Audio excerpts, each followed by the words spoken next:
ये कहानी शुरू होती है एडी मिनी नाम की एक 14 साल की लड़की से, जो रात के अंधेरे में सड़कों पर अपने ड्रग एडिक्ट माँ बाप को बार से लेने जा रही है। वो दोनों उसके सामने ही जोर जोर से लड़ने लगते हैं, पर एडी मेंटली चेकआउट कर लेती है। वो उन्हें थोड़ी दूर ड्राइव करती है, तभी सायरन्स की आवाज सुनाई देती है। वो साइड में गाड़ी रोकती है, पर उसका बाप उससे आगे चलने को कहता है। वार्निंग देता है कि अगर पुलिस ने पकड़ लिया तो माँ, जिसके पर्स में कोकीन छुपा है, जेल चली जाएगी। वो एडी से कहता है कि जैसे उसने सिखाया था वैसे ड्राइव करे, और वो मान लेती है। 14 साल बाद एडी अब बड़ी हो चुकी है और अपनी दोस्त बेबी गर्ल के बर्थडे को बार में सेलिब्रेट कर रही है। लेकिन यहाँ उसका कार्ड डिक्लाइन हो जाता है, तो पास खड़ा एक आदमी उसका बिल कवर करने का ऑफर करता है, पर बेबी उससे रूड तरीके से कहती है कि पहले मिंट ले लो मुंह के लिए, जिस पर शर्मिंदा होकर एडी उससे माफी मांगती है और दोनों बाहर निकल आते हैं। बाहर बेबी एडी से कहती है कि उससे प्राउड है कि वो अपने बेवकूफ एक्स बॉयफ्रेंड जॉन के पास वापस नहीं गई। एडी बताती है कि 7 महीने हो गए उससे बात किए हुए। तभी एक कार रुकती है और बार वाला आदमी एडी को अपना कार्ड देता है। बेबी नोटिस करती है कि एडी को उसकी कार में ज्यादा इंटरेस्ट है। अगली सुबह एडी बैंक के काम के लिए जल्दी तैयार होती है, लेकिन जब उसकी कार स्टार्ट नहीं होती तो उसे बस लेनी पड़ती है। ऑफिस में पहुंचने पर बॉस उसके लेट आने पर नाराजगी दिखाता है। इसकी थोड़ी देर बाद मास्क रॉबर्स बैंक में घुस आते हैं। एडी दूसरों के साथ जमीन पर गिर जाती है। वो एक रॉबर की गन पकड़ने की कोशिश करती है, पर वो उसे मार देता है और वो बेहोश हो जाती है। हॉस्पिटल में डॉक्टर बताता है कि वो बेहोश नहीं है और वे रॉबर्स पकड़े गए हैं, जिस पर एडी बोलती है कि उन्हें पकड़ा ही जाना था क्योंकि उन्होंने ड्रॉर्स तक पहुंचने से पहले ही 5 गलतियां की थी। ये सुनकर डॉक्टर उसे अजीब नजर से देखता है और फिर कहता है कि उसे अपना ख्याल होगा क्योंकि वो 3.5 महीने की प्रेग्नेंट है। शॉक में एडी कुछ समझ नहीं पाती। बाद में वो बेबी के वर्क प्लेस पर जाती है और उसे प्रेगनेंसी की खबर देती है, जिस पर बेबी हैरान होती है कि एडी को 3 महीने तक पता ही नहीं चला कि वो प्रेग्नेंट है। एडी डिफेंड करती है कि उसने मिस्ड पीरियड्स को स्ट्रेस समझा था। बेबी उसे वार्न करती है कि इस बारे में जॉन को मत बताना, वो क्रिमिनल है, पर एडी कहती है कि वो भी पहले क्रिमिनल थी। वो बताती है कि जॉन ने उसे मिजरेबल फॉस्टर लाइफ से बचाया था। बेबी कहती है कि तुम उसी की वजह से पहले क्राइम करने लगी थी। जाते हुए बेबी उसे फिर कहती है कि जॉन को कभी कॉल मत करना। 1 घंटे बाद एडी कम्युनिटी कॉलेज की बस लेती है, पर कुछ स्टॉप्स बाद उतरकर जॉन के घर चल पड़ती है। उसका दरवाजा खुला होता है, पर अंदर जाते ही वो देखती है कि 2 आदमी जॉन को पीट रहे हैं और किसी लियो के बारे में पूछ रहे हैं। डर से एडी बाहर निकलती है, पर वापस मुड़कर उसकी मदद करती है। दोनों मिलकर उन गुंडों को हरा देते हैं और जॉन के दोस्त के घर भाग जाते हैं। वहाँ एक आदमी उन पर गन तान देता है और पूछता है कि वो कौन है। जॉन कहता है वो स्वीटी के दोस्त है, पर वो आदमी बताता है कि स्वीटी मर चुका है। थोड़ी देर बाद उसके दरवाजे पर नॉक होती है और कुछ गुंडे अंदर घुसकर उस आदमी और उसकी गर्लफ्रेंड को मार देते हैं और एडी और जॉन खिड़की से निकलकर भाग जाते हैं। जॉन को पॉकेट में कार की मिलती है और वो गाड़ी में कूद जाते हैं। एडी स्टीयरिंग संभालती है। उसकी ड्राइविंग बहुत कमाल की होती है और एक टेंस चेज के बाद वो गाड़ी साइड में रोकती है और गुस्से में जॉन से पूछती है कि उसने क्या किया है, पर जॉन वो चुप रहता है। एडी उसे कहती है कि उसकी लाइफ में 5 सेकंड नहीं हुए आए कि वो एक प्रॉब्लम में फंस गई। जॉन एडी को जाने से मना करता है और फिर कहता है कि वो सब बता देगा, जिसके बाद एडी अनईजी होकर उसके पीछे एक अबैंडन्ड वेयरहाउस में जाती है। अंदर एक बॉक्स रखा होता है, जिसे दिखाकर जॉन कहता है कि उसने इसमें लियो को छुपाया है। एडी हैरान होकर पूछती है कि वो सांस कैसे लेगा, तो जॉन कहता है कि उसने बॉक्स में होल्स किए हैं। बाद में वो लियो को निकालता है और बताता है कि लियो निको के लिए कार्ड प्लेयर है। ये सुनकर एडी गुस्से में आग बबूला हो जाती है। पता चलता है कि निको उसी का पुराना बॉस था जब वो टीनेजर थी और गेटअवे ड्राइवर का काम करती थी। जॉन डिफेंड करता है कि उसने सिर्फ एक गेम के लिए लियो को मांगा था, पर उसने मना कर दिया। लियो गुस्से में आगे बताता है कि जॉन ने उसे कोकेन दिया, बॉक्स में बंद किया और अगर उसकी वाइफ को ड्रग्स की बात पता चली तो वो उसे छोड़ देगी। कार में एडी दोनों से कहती है कि निको से माफी मांग लो अपनी स्टुपिडिटी के लिए। जब लियो सच बोलने की जिद करता है, पर एडी उसे धमकाती है कि उसकी वाइफ को ड्रग्स की बात बता देगी, तो वो चुप हो जाता है। थोड़ी देर बाद लियो भूखा होने की शिकायत करता है, तो वो बर्गर किंग पर रुकते हैं। लेकिन जब लियो बाहर निकलता है तो एक ट्रक उसे टक्कर मार देता है, जिसमें उसकी जान चली जाती है। ये देखकर एडी शॉक में जम जाती है। फिर जॉन पर चिल्लाती है कि उसके मैसेज साफ करते करते थक गई हैं। तभी उसका फोन बजता है, जो कि निको का था। वो उसे इन्हीं मिनी बुलाता है, जो उसने उसे छोटी सी लेकिन डेंजरस ड्राइवर होने के लिए दिया था, जो उसे शॉप पर मिलने के लिए कहता है।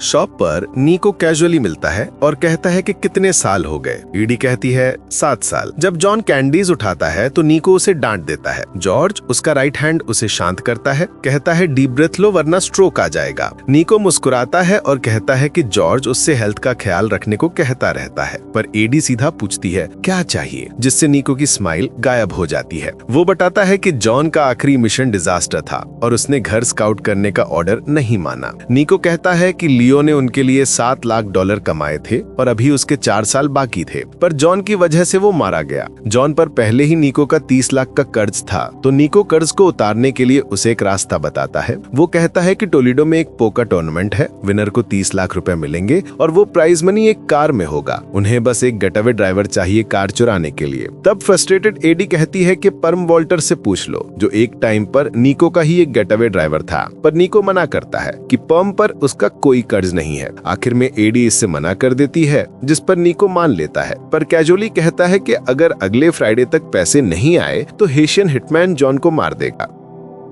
बाहर जॉन रीएश्योर करता है कि ये इतना भी मुश्किल नहीं है। निको के कुछ आदमी उसी कसिनो में काम करते हैं। एडी पूछती है कि मुझे इसमें क्या मिलेगा। इस पर जॉन कहता है कि मैं जिंदा रहूंगा, मैंने तुझे कितनी बार बचाया है। एडी कहती है कि हर बार उसे ये मत याद दिलाया करो, और फिर कहती है कि उसने 8 महीने से खुद को संभाला है उसके बिना। तो जॉन उससे पूछता है कि फिर वो अब उसके पास क्यों आई है। इसका एडी के पास कोई जवाब नहीं होता और ना ही वो अपनी प्रेगनेंसी के बारे में उसे कुछ बताती है। वो वहाँ से जाने लगती है तो जॉन कहता है कि वो एक दूसरे के लिए ही बने हैं, धरती घूमेगी तो वापस ही मिलेंगे। तो आखिर में एडी जॉब के लिए हाँ कर देती है और वो निको से प्रैक्टिस के लिए कार खरीदने के पैसे मांगती है, जो निको उसे दे देता है। वो बार वाले स्टिल्ट से कांटेक्ट करती है और उसकी कार 40,000 में मांगती है, पर वो मना कर देता है। तभी उसकी गर्लफ्रेंड बेबी के साथ आती है और कहती है कि बेबी का ख्याल रखो, पर वो कहता है कि अभी मेरी बारी नहीं है। तो वो बताती है कि 4 महीने से उसने चाइल्ड सपोर्ट नहीं दिया, और जब उसे पता चलता है कि एडी 40,000 दे रही है तो उसे एक्सेप्ट करने को कहती है। आगे वो लोग बार पहुंचते हैं जहां वे निको के क्रू के साथ कसिनो का हाइस्ट प्लान बनाते हैं। अंदर जॉन पूल गेम ज्वाइन करना चाहता था, पर प्लेयर्स उसे मना कर देते हैं, जिससे जॉन गुस्सा हो जाता है और लड़ाई शुरू हो जाती है। निको के आदमी बीच में आकर सबको रोकते हैं और दूसरों को बाहर निकाल देते हैं। यहाँ चैपरॉन जो उनके प्लान का हिस्सा था, वो जॉन को बार के ओनर गैरी से माफी मांगने को कहता है। जॉन ऐसा ही करता है और ग्रुप बैठ जाता है। कोल, जो कसिनो का सिक्योरिटी हेड होता है, वो बताता है कि उस इवेंट के लिए बहुत ऑफ ड्यूटी कॉप्स होंगे। चैपरॉन, जो हाइस्ट का मास्टरमाइंड और निको का ट्रस्टेड आदमी था, वो बताता है कि प्राइज जीतने के बाद पैसे वॉल्ट से कार में डाले जाएंगे। यहाँ ग्रुप का एक और मेंबर केनी बताता है कि प्राइस जिस कार में रखा जाएगा वो एक डिस्प्ले कार होगी बिना किसी पेट्रोल के, जिस पर एडी नकली कार बना के उससे बदलने को कहती है, जिससे केनी हाँ करता है और ऐसे काम के लिए वो एक आदमी को भी जानता है। कोल मैप फैलाता है और कहता है कि अगर लोगों को कुचलने से बचना है तो बैक एंट्रेंस से निकलना पड़ेगा, जहाँ से कार आई थी। एडी मैप देखती है और समझती है कि रास्ता मुश्किल है। मीटिंग खत्म होने पर चैपरॉन एडी को गैरी के ऑफिस में बुलाता है। वो कहता है कि उससे उसका पास्ट पता है, banks, jewellery stores, football team owner का घर, हेलीकॉप्टर्स और पुलिस के बावजूद वो हमेशा भाग जाती थी। उसके मिशंस फ्लॉलेस थे। फिर सीरियस होकर कहता है कि जॉन उससे नीचे गिरा सकता है, वो उसका वीक पॉइंट है।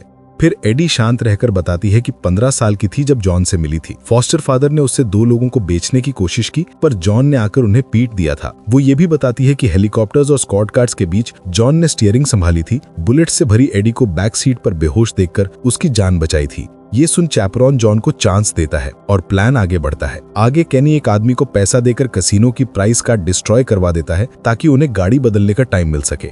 बाद में वो ग्रुप एक आइडेंटिकल कार खरीदते हैं और उसमें पेट्रोल डालकर उसे तैयार कर देते हैं। जब बाकी लोग कार पर काम करते हैं, एडी और जॉन स्ट्रीट रेसिंग में वापस लौट आते हैं, बड़े पैसे जीतते हैं और पुराने अनस्टॉपेबल रिदम में आ जाते हैं। आखिर में एक रेप्लिका कार तैयार हो जाती है और कसिनो में डिस्प्ले पर लग जाती है। एक रात एडी और जॉन कसिनो के रेंटेड रूम की तरफ जा रहे होते हैं कि वे पर्म से टकरा जाते हैं। एडी कैजुअली कहती है कि शायद उससे थैंक यू बोलना चाहिए कि उनके काम छोड़ने के बाद ज्यादातर बिजनेस उसके पास आ गया और वो निको का प्राइम ड्राइवर बन गया, जिस पर पर्म उन्हें एक फ्लैट थैंक यू कहता है। फिर कहता है कि वो गर्लफ्रेंड के साथ यहाँ सेलिब्रेट करने आया है। एडी एक सेकंड के लिए भी उस पर यकीन नहीं करती। वो सस्पिशियस होकर चैपरॉन से पूछती है कि पर्म यहाँ क्यों है, क्या निको ने उसे भी जॉब पर लगाया है। जवाब ना मिलने पर वो निको को डायरेक्ट कॉल करती है, पर वो कहता है कि उसे कुछ नहीं पता। एडी याद दिलाती है कि आखिरी बार पर्म ने उसकी जॉब हाईजैक कर ली थी और उस पर गोली चलाई थी। निको फिर रीएश्योर करता है कि पर्म इस जॉब पर नहीं, सिर्फ वही क्रू है जो एडी जानती है। कॉल खत्म होने पर जॉन कहता है कि ग्रुप में किसी पर भी भरोसा नहीं कर सकते। एडी पर्म की कार स्पॉट करती है और तुरंत पहचान लेती है कि ये उसकी वर्क कार है।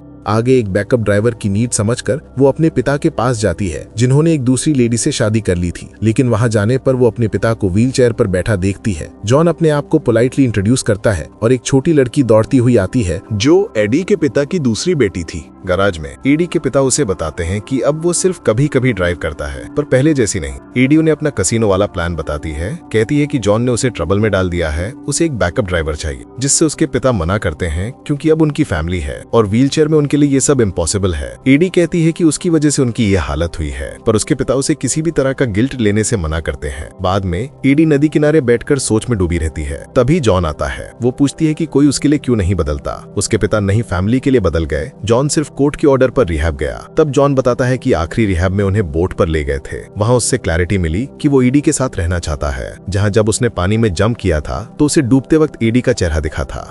वे दोनों होटल वापस आते हैं, किस करते हैं, पर एडी उसे बीच में रोक कर बताती है कि वो प्रेग्नेंट है। जॉन खुश हो जाता है, पर एडी कहती है ये नहीं चलेगा, हम एक फैमिली बनाएंगे। जॉन कहता है कि फैमिलीज कसिनो नहीं लूटती, जिसके बाद दोनों एक दूसरे को आई लव यू बोलते हैं। और अगले दिन जॉन उसे एक गोल्डन नेकलेस ला कर देता है और एडी को ये स्वीट लगता है। कुछ घंटों बाद हाइस्ट शुरू होता है। कैनी और गोल पैसे पर नजर रखते हैं। शैपरोन पूरा ऑपरेशन देखता है और पैसे प्राइस कार में लोड होते हैं। गैरी के बार के दो आदमी डिस्ट्रैक्शन बनाते हैं ताकि एडी ड्राइवर सीट पर बैठ सके। जब प्लेटफॉर्म घूमता है वो परफेक्ट एग्जिट के लिए तैयार रहती है, पर एक गार्ड पावर कट कर देता है और कार बीच में अटक जाती है। इम्प्रोवाइज करके एडी कार रिवर्स में निकालती है और कसिनो से भागने लगती है, जिस दौरान वो कुछ सिक्योरिटी गार्ड्स को टक्कर मारते हुए बैक एग्जिट की तरफ बढ़ने लगती है। पर यहाँ एक गार्ड उस एग्जिट का शटर बंद करने का ऑर्डर देता है, तो एडी फुल स्पीड के साथ एग्जिट की तरफ बढ़ने लगती है और शटर बंद होने से पहले बाहर निकल जाती है। पुलिस सड़कों पर उसे घेर लेती है और उसका हर गली में पीछा करती है। तभी उन्हें एक और कार ज्वाइन करती है जो कि थी पर्म वॉल्टर्स की। वो दो स्क्वाड कार्स को उड़ा देता है और उन्हें सीधे रेसिंग ट्रैक पर ले जाता है। जब सब खत्म लगता है, जॉन बैकअप के लिए आता है, पर वो अपना फोकस खो देता है और क्रैश करता है और गिर जाता है। एडी उसकी मदद करने की कोशिश करती है और पम मुस्कुराता हुआ पैसे लेकर भाग जाता है। उस रात एडी उसे ट्रैक करती है क्योंकि ग्रुप ने कैश में ट्रैकर डाल दिया था और एडी उसे कन्फ्रंट करती है और पैसे लौटाने को बोलती है। उसी टाइम पीछे से जॉन आकर पम पर गन तान देता है, जिससे सिचुएशन टेंस हो जाती है। तभी पम अपनी गन निकालने की कोशिश करता है, जिसे देखकर जॉन उसे शूट कर देता है और वो मारा जाता है। इसी टाइम पम की गर्लफ्रेंड हाई स्पीड में एडी और जॉन की तरफ बढ़ती है, बट बीच में ही उसकी कार रुक जाती है। तो एडी उस पर गन पॉइंट करके वहां से जाने के लिए कहती है और फिर वे दोनों पैसे लेकर वहां से निकल जाते हैं। अगली सुबह एडी और जॉन ब्रेकफास्ट के लिए एक जगह पर रुकते हैं और अपने बच्चे और फ्यूचर को लेकर बातें करते हैं, जिसके बाद वे निको को पैसे देने के लिए निकल पड़ते हैं। पर जॉन अनएक्सपेक्टेडली चैपरॉन और गैरी को गोली मार देता है। ये देखकर एडी शॉक में थी, पर जॉन कहता है कि ये उनके फ्यूचर के लिए है। वो प्रोटेस्ट करती है कि ये उसने ठीक नहीं किया, जिस पर जॉन फ्रीक आउट करता है, लेकिन एडी उसे शांत होने को कहती है। जॉन विस्पर करता है कि वो एक दूसरे के लिए बने हैं। तभी एडी रोते हुए अपनी गन ट्रिगर दबाकर जॉन को मार देती है। बाद में वो निको के पास जाती है और उसे सब बताती है और वो जॉर्ज को एक्सपोज करती है कि उसने सीक्रेटली पर्म को जॉब पर लगाया था। निको मानता है कि उसे इस बारे में नहीं पता था। तब निको को पता चलता है कि जॉर्ज सालों से उससे चोरी कर रहा था। कि निको एडी को देखता है और कहता है कि जॉर्ज को उसने सबसे ज्यादा प्यार किया, अपने बीवी बच्चों से भी ज्यादा। आगे एडी निको को पैसे देकर कहती है कि उसने अपने 20% ले लिए हैं और ये कहकर वो बाहर निकल जाती है। जॉर्ज जो उस वक्त बाहर खड़ा था वो अंदर जाता है। तब एडी को पीछे गनशॉट की आवाज सुनाई देती है, पर वो पीछे मुड़कर नहीं देखती। पैसे लेकर निकल पड़ती है एक नई जिंदगी के लिए, जिसके साथ ही ये कहानी यहीं खत्म हो जाती है। अगर आपको हमारा ये वीडियो अच्छा लगा तो आप इसे लाइक करना और हमारे चैनल को सब्सक्राइब करना मत भूलिएगा। तब तक हम आपको मिलेंगे किसी और कहानी के साथ।